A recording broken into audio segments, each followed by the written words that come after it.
In the late 23rd century, humanity had expanded beyond the confines of Earth, establishing the Human Federation across multiple star systems. The flagship of this federation, the UHS Resolute, hovered in the neutral territory of the Orion sector, awaiting contact with the Zoran delegation. This vessel wasn't merely a transport ship, it was a symbol of humanity's diplomatic presence in the vast expanse of space, equipped with both olive branches and hidden thorns. Admiral Cassandra Cass Vega stood at the viewport of the command bridge, her reflection superimposed against the backdrop of stars.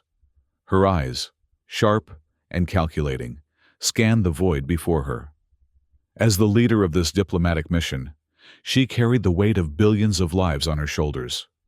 Her philosophy had always been clear: peace when possible, ready to fight when necessary. "Admiral, we've detected unusual energy signatures near the border," Captain Orion Hayes reported, his voice tight with the caution that had kept him alive through decades of service. As her chief strategist and intelligence officer, Hayes had developed an instinct for trouble that bordered on prescience. Cass nodded without turning.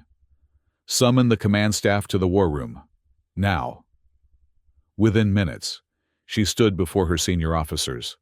Captain Hayes took his position at her right, while Dr. Maya Thompson, their expert on Zoran language and culture, sat to her left. Lieutenant Takara Remy occupied the seat nearest the door, her security officer's instincts keeping her positioned for quick response.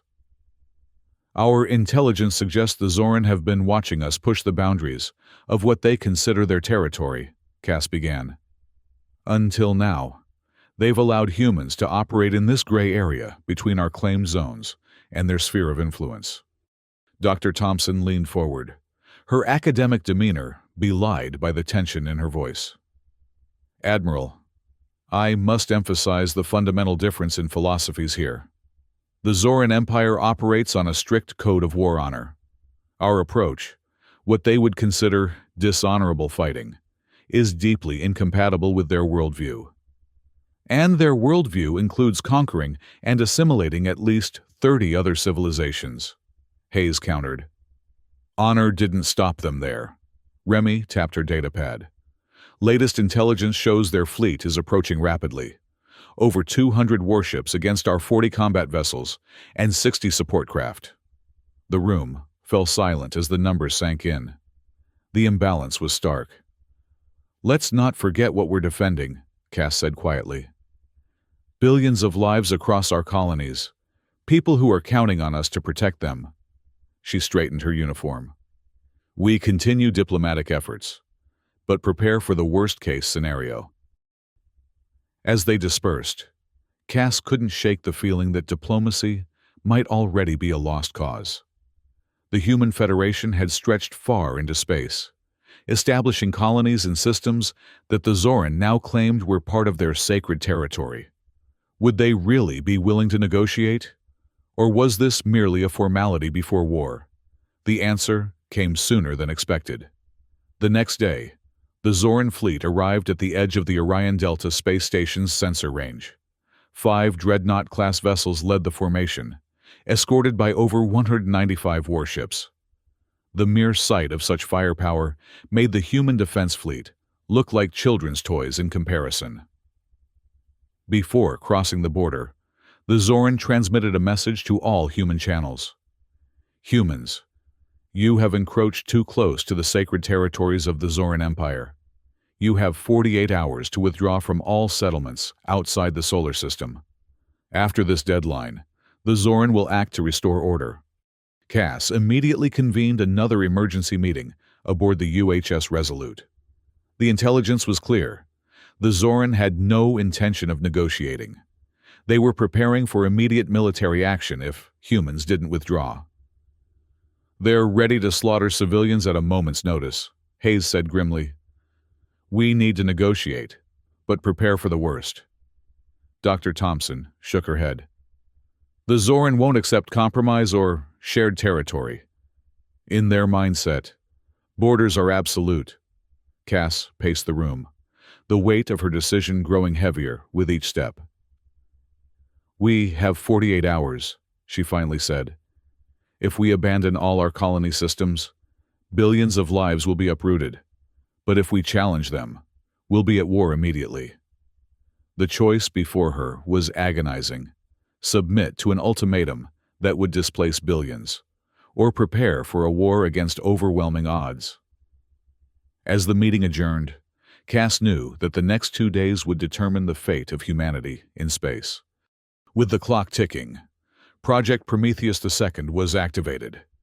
This contingency plan, years in the making, involved the rapid conversion of civilian vessels and installations into military assets. Freighter-class ships transformed into Dodge frigates with concealed weapon systems. Colony liners became troop carriers. Mining vessels converted to heavy gunships. And civilian space stations revealed hidden missile launchers and laser defense systems.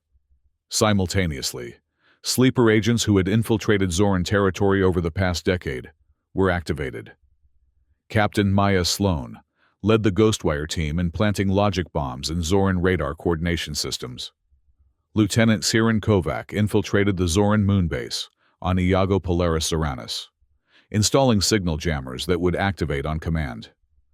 While these preparations continued in secret, Cass engaged in intense diplomatic efforts.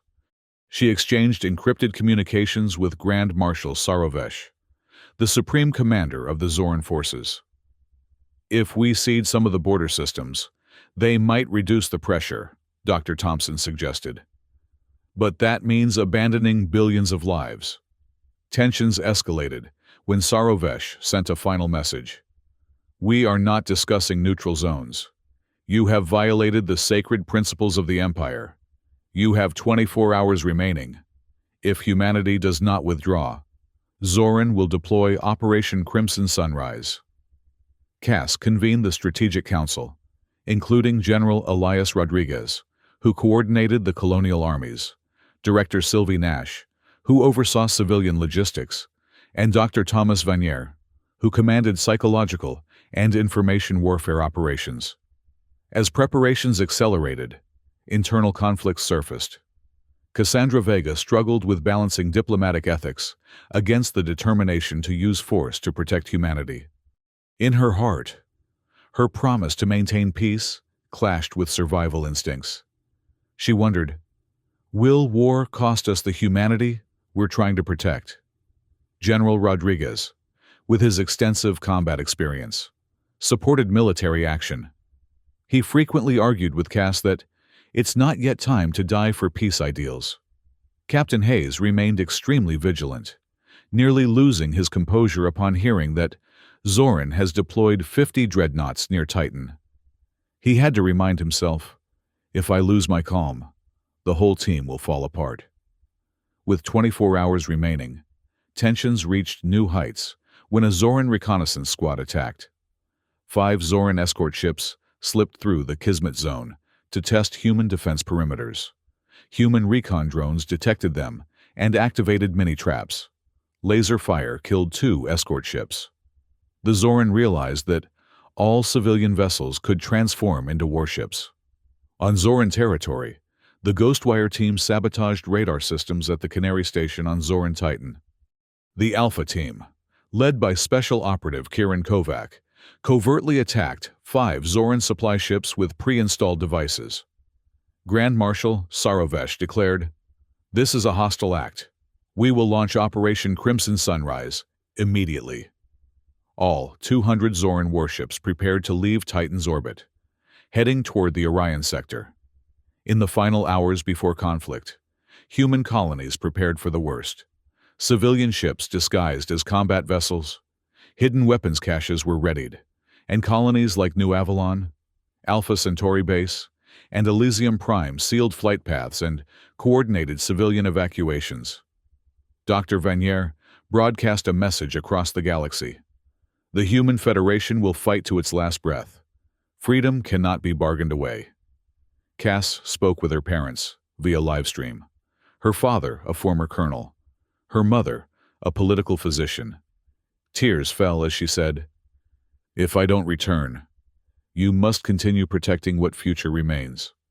6 hours before the deadline, Cass and Sarovesh met in the neutral chamber, a space conference room with ships from both sides docked around it. Their final dialogue was brief. "We know you respect honor," Cass said. "We are willing to cede a small portion of our colonies to maintain peace."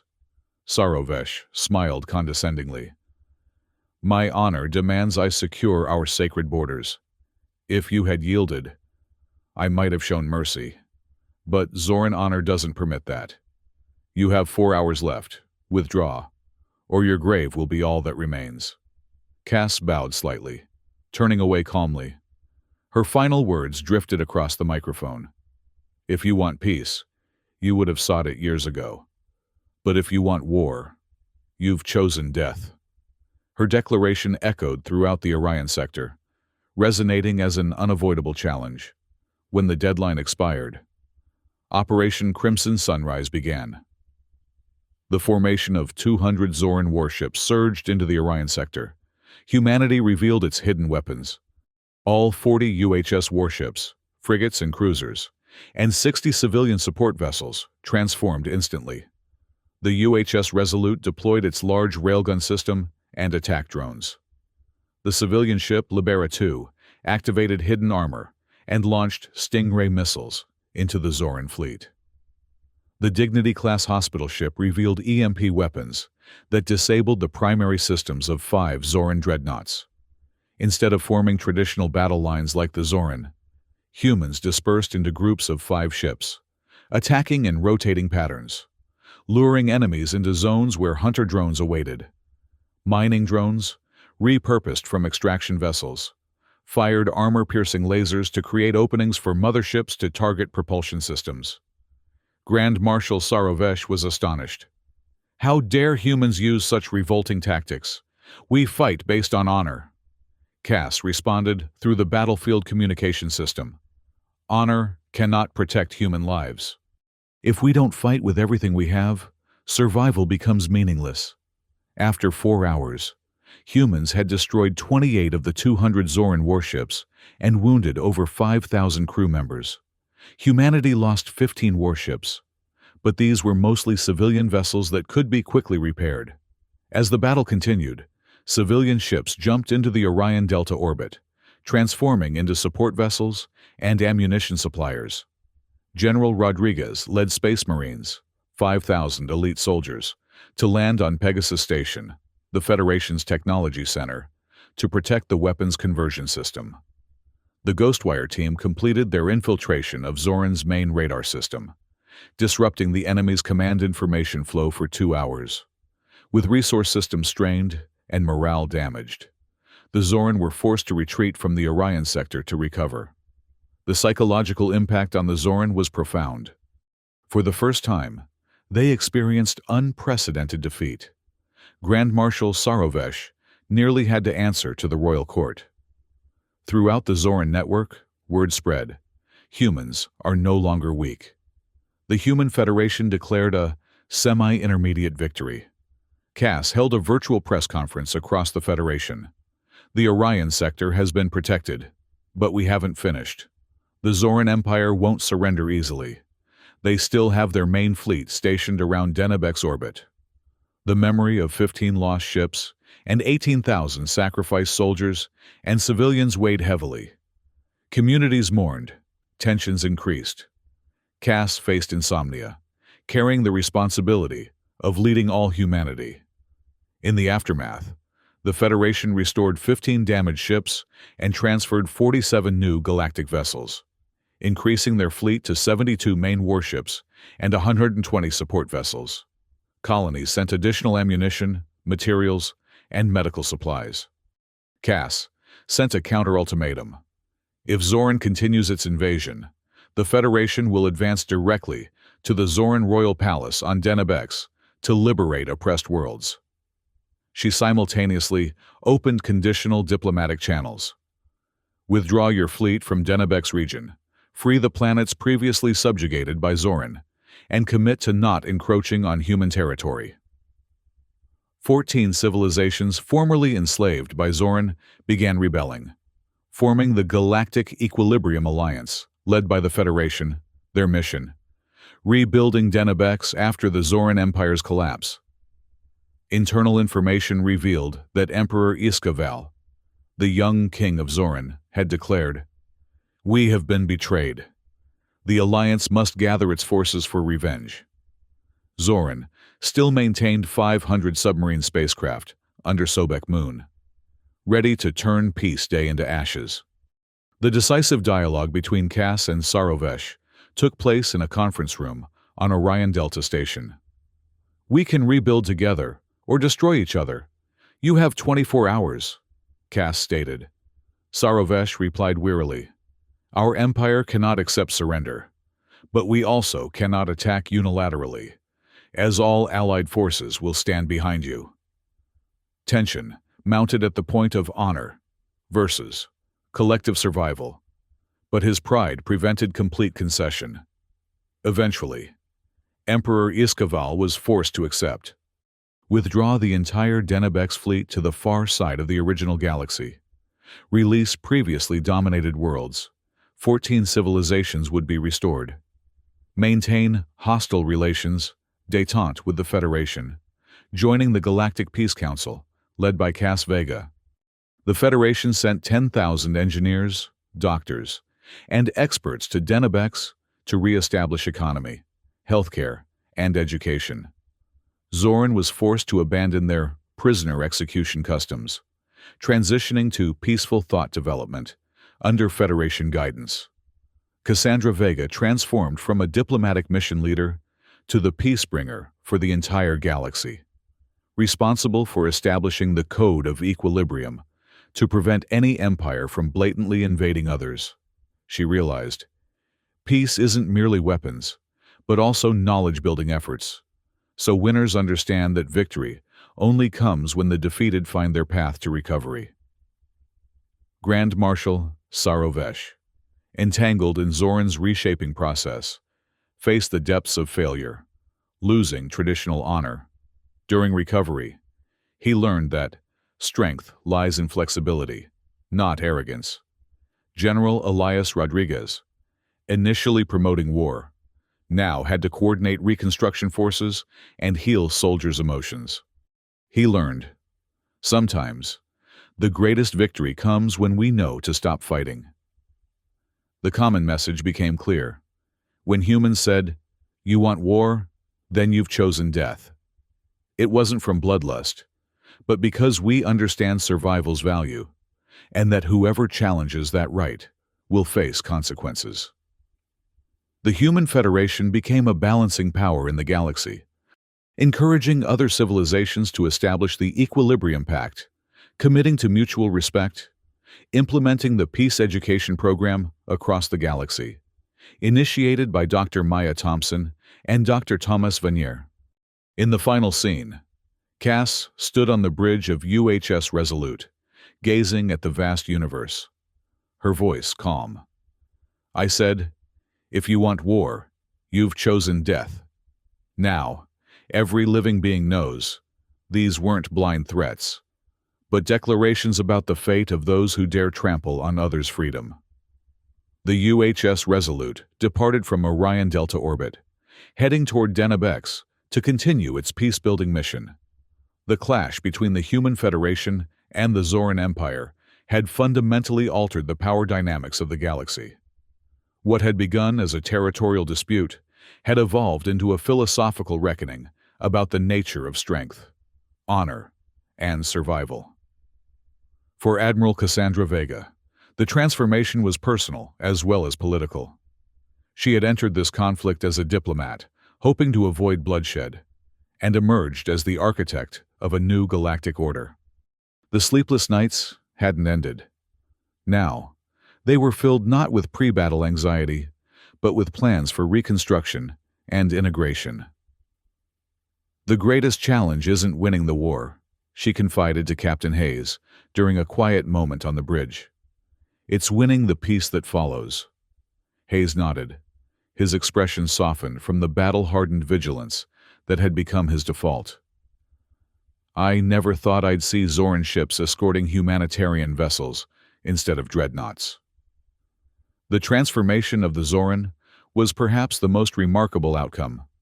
Grand Marshal Sarovesh, once the embodiment of rigid honor and military might, now walked the corridors of the Galactic Peace Council with a different bearing. His shoulders still carried the weight of his people's expectations, but his eyes reflected a newfound understanding that adaptation wasn't weakness, it was evolution. During the Council's inaugural session, Sarovesh had approached Cass with an unexpected question. "Your species was outgunned, outnumbered, and facing extinction," he said. "Yet you never considered that you might lose. Why?" Cass considered her answer carefully.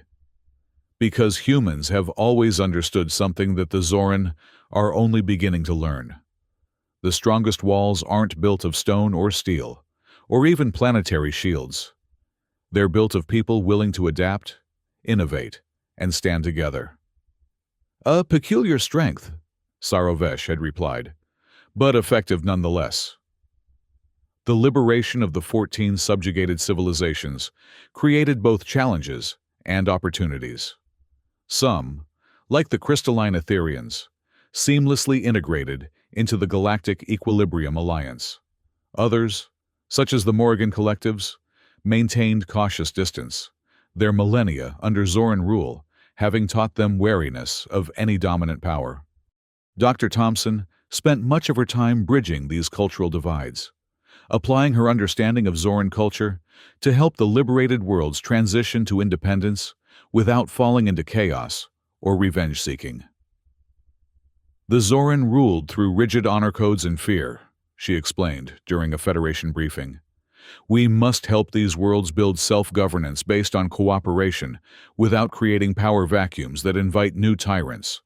Lieutenant Kovac, whose covert operations had helped turn the tide of battle, found himself in the unexpected role of security advisor to several newly independent worlds. His expertise in identifying vulnerabilities made him invaluable in helping fledgling governments protect themselves from both external threats and internal subversion. "The irony isn't lost on me," he told Cass during a secure transmission. "I spent years learning how to dismantle security systems, and now I'm building them." "Creation is always harder than destruction," she replied, "but infinitely more rewarding." On Earth and throughout human colonies, the victory against overwhelming odds had ignited a renaissance of technological and social development. The necessity of turning civilian infrastructure into military assets had sparked innovations that were now being adapted for peaceful purposes. Mining drones that had once fired lasers at Zoran warships now cut through asteroid fields with unprecedented precision, harvesting resources that fueled reconstruction efforts. Director Nash oversaw this transition, ensuring that the industrial mobilization that had saved humanity didn't collapse into economic chaos once the immediate threat passed. Her logistics expertise proved as valuable in peace as it had been in war. "We're retooling factories that built weapon systems to create medical equipment," she reported. "The same precision engineering that guided missiles can guide surgical instruments." Dr. Vanier, meanwhile, redirected his psychological warfare expertise toward healing collective trauma. The peace education program he developed with Dr. Thompson became required learning throughout the Federation, teaching not just the history of the conflict, but the philosophical foundations of sustainable peace. "Understanding why we fight is as important as knowing how," he often said. "And understanding why we stop fighting is perhaps most important of all." For Emperor Iskaval, the young ruler of the diminished Zoran Empire, the adaptation proved particularly challenging. Raised from birth to believe in Zoran supremacy and the immutability of honor codes, he now presided over an empire forced to redefine its most fundamental values. When the emperor requested a private audience with Admiral Vega 6 months after the peace accords, speculation ran rampant throughout the galaxy. Some feared assassination attempts, others predicted demands for concessions. Instead, the young emperor asked a simple question: "How do I lead my people toward a future they don't yet understand?" Cass, who had wrestled with similar questions during the darkest hours of the conflict, offered not a directive, but a perspective. The greatest leaders don't drag their people forward or push them from behind. They stand beside them, point to the horizon, and help them see possibilities they couldn't imagine before. The implementation of the Code of Equilibrium across formerly Zoran-dominated space encountered resistance from hardliners, but gained traction among younger generations and those who had witnessed the devastating effectiveness of human adaptive warfare. The Code established principles of territorial respect, conflict resolution protocols, and consequences for aggression that applied equally to all signatories, including the human federation itself. This isn't about imposing human values, Cass emphasized during the signing ceremony. It's about establishing universal principles that allow diverse civilizations to coexist without constant fear of annihilation. General Rodriguez, initially skeptical of diplomatic solutions, became one of the Code's most vocal advocates after seeing its effectiveness in preventing minor border disputes from escalating into armed conflicts. His transformation from warrior to peacekeeper mirrored the broader evolution taking place throughout human and Zoran societies. "I've spent my life studying how to win wars," he acknowledged during a military academy address. "I'm spending the rest of it learning how to prevent them." The scars of battle remained visible throughout the Orion sector. Debris fields from destroyed vessels created navigation hazards that would take decades to clear. Memorial stations orbited planets where significant casualties had occurred, silent testimonies to the cost of conflict. Yet, amid the wreckage, new connections formed. Joint human-Zoran salvage operations recovered technology and resources from battle sites. Scientific exchange programs brought researchers from both civilizations together to solve common challenges. Cultural initiatives translated literary works, music, and philosophy between species that had once considered each other existential threats. Captain Sloan's Ghostwire team, their covert operations now declassified, received public recognition for actions that had saved countless lives on both sides by shortening the conflict. Their expertise in Zoran systems made them ideal candidates for collaborative security initiatives designed to prevent future conflicts through early detection and intervention. The same skills that let us disrupt their communications now help us establish new ones. Sloan observed during a technology exchange forum. Knowing your adversary's systems intimately is valuable in war, but invaluable in peace. A year after the conflict, when the UHS Resolute returned to Earth for refit and crew rotation, Admiral Cassandra Vega addressed the Federation Council. Her words were broadcast across human space and, in an unprecedented gesture of transparency, throughout the former Zoran Empire as well. "When I said to Grand Marshal Sarovesh, 'If you want war, you've chosen death,' I wasn't issuing a threat. I was stating a fundamental truth that both our civilizations have now learned at great cost, that true strength lies not in the ability to destroy, but in the courage to adapt." She paused, looking across the assembled representatives. The Zoran believed their honor required rigid adherence to tradition. We believed our survival required any means necessary. We were both partially right and dangerously wrong. True honor includes the wisdom to change. True survival requires creating conditions where others can survive alongside us. As the UHS Resolute departed once more for Deneb, carrying not weapons of war, but the architects of reconstruction, the message echoed across the stars. The galaxy had witnessed not just a military confrontation, but a philosophical revolution, one that would shape civilizations for centuries to come. Standing on the observation deck, watching Earth recede into the distance, Cass reflected on the journey that had brought her here. The weight of responsibility remained, but it was balanced now by the hope of what might be built from the ruins of conflict. "Navigation, set course for Deneb," she ordered. We have a piece to build. The stars stretched into streaks of light as the ship accelerated to warp speed, carrying humanity's promise across the galaxy.